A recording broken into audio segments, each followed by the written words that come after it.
it's my obligation to share my story because when I was going through a really difficult time, feeling like I was maybe crazy and ungrateful, I did not know that what I was experiencing was so common. And if I had known that earlier, I wouldn't have been in it for so long and I could have saved myself a lot of heartache. Talking to Strangers, travel stories that make life lessons by travelcakelife.com.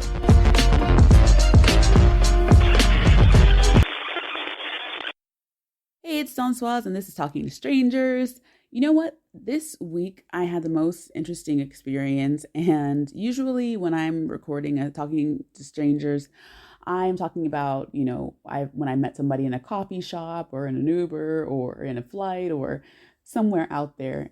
And this week it was in my bed. Now, okay, it's not as raunchy as it sounds because I didn't meet a stranger in my bed. However, it was a phone call. And the strangest thing about this phone call was it started with an inquiry about cupcakes. Now, the thing is, it's not the first time that this has happened, but it's happening so often that I thought, you know what, I got to share this with you guys because it's kind of stranger than fiction, but it's true. More and more these days, I get calls about cake that turn into therapy sessions for clients. And one of the reasons is because a lot of women try to soothe themselves, or they try to mask the pain of life and what they're dealing with things, right? I mean, it's easy to, put makeup on and then you feel better. It's easy to buy a luxury handbag and you feel better. It's easy to buy everything for your child, give them the best birthday ever and feel better because of all the praise that you get from it. But sometimes I get calls and the women are saying like, "Oh, I want this and it has to be perfect." And I hear these different words that are always like cluing me into what is behind their real requests. And I think, this is an opportunity here.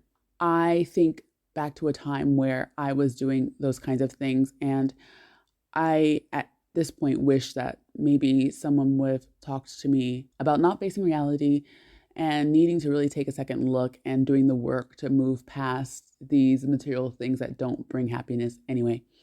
And actually, you know what? Someone actually did eventually. It was my uncle, my eldest uncle.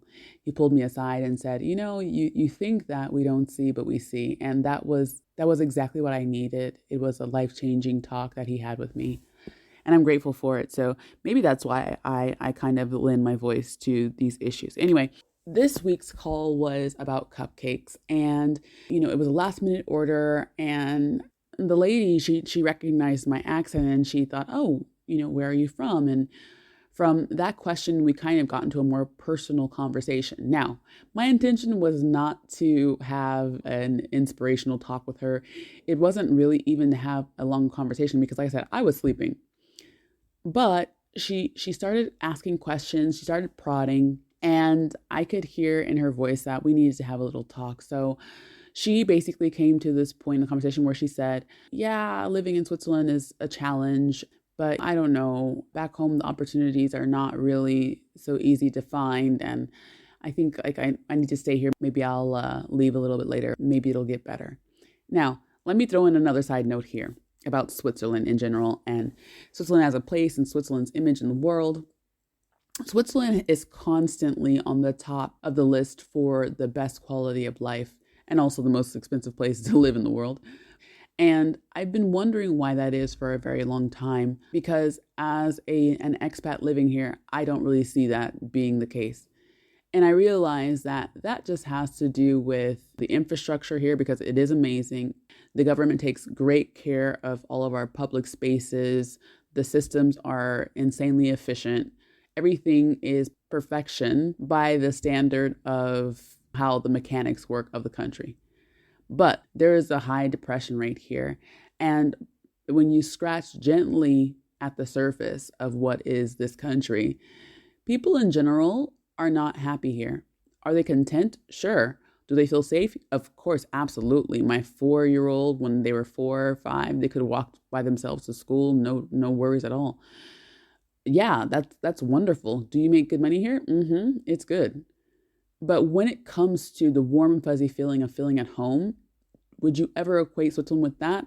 It is comfortable. It is safe. and by all the stats, it's a good place. But you don't have that warm, fuzzy feeling here.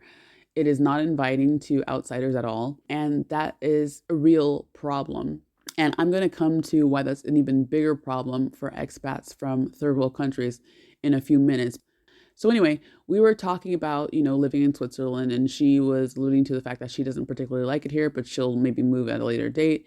And I kind of asked her, like, why do you think that it's so difficult to have what you want? I mean, there are people that are currently right now doing exactly what you want to do.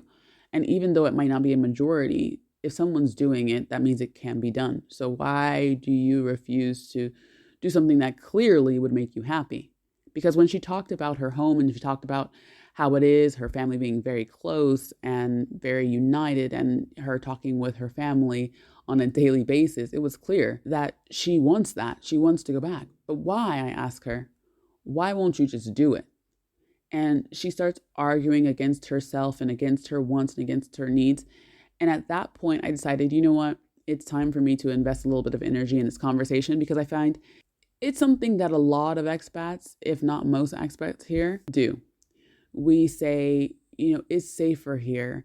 It is cleaner here. Everything runs like a machine here, but we're not happy here.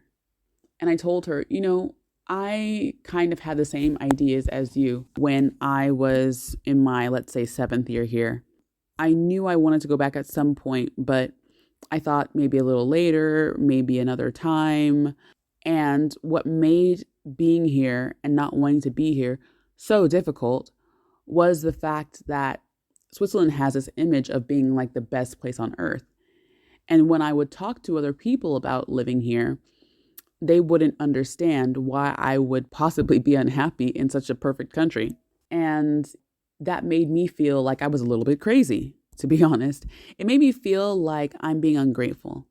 And then when I would talk to my family, I got that same impression that I must be crazy. I mean, Switzerland, come on. How could you not like it? How can you not love it, in fact? You are like in that dream place. And then when I would talk to my family in this country, it was the same thing. So everything around me said, you are crazy for not wanting to be here, even though I knew inside I was absolutely miserable. And so I just stayed and I tried everything to be happy here. I tried everything to be happy here. And it came to a point where I just couldn't take it anymore and I had to leave. So after I did that, I took some time away from Switzerland. I came to a place where I decided I have to be honest with myself. I have to be honest with myself and I have to speak the truth. And I cannot worry about what's going to happen as a result of that, because at the end of the day, I have to live in my shoes. And if I'm not happy in my shoes, then I'm going to be living a miserable life in general. So I committed to that. And when I committed to that, I also started opening up to other women and people in general about my experience in Switzerland. Not really going for getting any kind of response from them, but just being honest, And from that, I discovered a whole world that I didn't know existed. A whole world that if I had known this would have turned me away in a heartbeat and would have sent me running. Not cowering away, but running knowing that I'm completely validated in my feelings. So when I started opening up to people through social media, through private conversations, I found out that there are so many people here living this same reality. But the more dramatic side of things is that there are so many women here from third world countries who are stuck here because they believe the dogma that Switzerland is the best place on earth. And their families believe that because they are there, they have made it and there is nothing else in this life that could be better. But even worse than that, because they have no support from their families, because they have so much self-doubt, and because everything that's coming their way is saying, you are crazy, you should be happy here, they often end up in situations that are domestically abusive, domestic violence, yes, physical violence. And when I started opening up about my situation, which was never physically violent, by the way, I was never hit, I was never, nothing like that.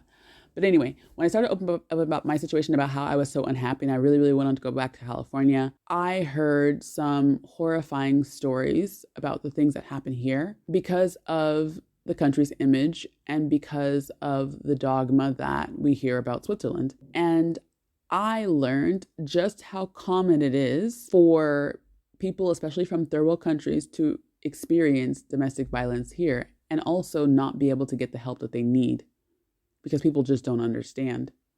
And I started kind of looking into these stories, and I started looking at, well, how big is this problem? Like, who's facing these problems, and why are they not being helped, and all these kind of things. And I realized it is such a big problem because what happens? Why does this happen, and how does it happen, and what is the scenario? Well, say, for example, a woman from Thailand comes over to marry a Swiss man, and the family is so happy. She sends money back to the family, remissions, and she's feeding a whole entire family, not just the mom and dad, but she's feeding aunts and uncles and cousins, and the whole family is being financed by the Swiss man. And then she's unhappy because she's not making friends here. She has no support here. She has no community here. And the people that she has, I mean, they're here, but not necessarily the friends that she would have at home. And so she's here and she's lonely and she's not supported, and her ambitions, whatever they are definitely not supported. So she says, I'm not happy. I want to go home. And then this is when the financial abuse games start. And the man starts saying, well, you can have this little bit, you can have that little bit, but we're not doing as much as we used to, right? And then there comes a point where she's so unhappy that it ends up in arguments. Eventually, it becomes physical. And eventually, the man has the idea that this is a solution to these nagging problems. And then the woman eventually gets so tired that she goes to the family and says, I can't take it anymore. I want out. And the family says, are you crazy? You're feeding our whole entire family. You should be grateful that you have such a good man that would feed your whole family and that would finance your life. And you're in Switzerland, so just suck it up, deal with it. And that's where the woman finds herself between a rock and a hard place. And so this is an extreme situation that is not so uncommon, but it all starts with being honest with yourself and being true to yourself, knowing what you want and fighting for it. And I'm not saying that it would be easy for that woman to just get up and go and follow her dreams and go live her life. But at the end of the day, there comes a point where you say, I can't take it anymore. I have to find a solution. And by any means necessary, I will find that solution. And maybe you go find a women's support group, or maybe you go find friends who are willing to let you sleep on their couch, or you're finding people who are willing to let you in their business and let you work, or you go to another country and you figure that out. But the thing is, oftentimes these women come to a point where they just can't take it anymore, and they go off and they find solutions. And it's not easy. For me, who wasn't even in a physically abusive relationship, it has taken some time to rediscover myself, who I am, my strength, and live the life I want to live, right? And I can't even imagine what these women in physically abusive situations have to go through to get to a point where they are living a healthy life. But you eventually, when you get sick and tired enough, you will find a solution.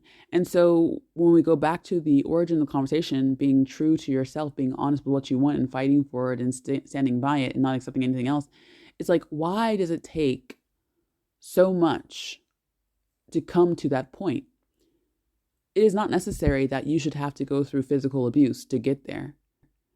It just shows how insecure we are in ourselves, that we should have to go through so much to find strength in what we already know from the beginning is what we deserve, but refuse to acknowledge it or accept it or defend it, right? And so going back to the conversation, I began to talk to this woman about the books I've been reading and the people I've been watching and the ideas that I've been taking in and really working with to understand that my wants and needs are valid, that I deserve everything that I want, and whatever doesn't match is just not for me.